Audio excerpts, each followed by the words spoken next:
Halo bos-bos, jumpa lagi dengan saya channel Mauli Sege.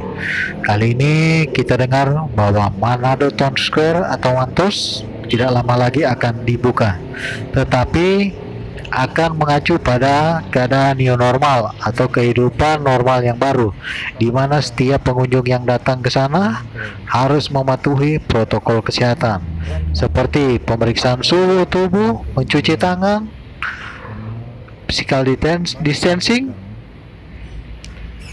Kita lihat video yang akan kita saksikan berikut ini, bagaimana Mantos siap dengan new normal.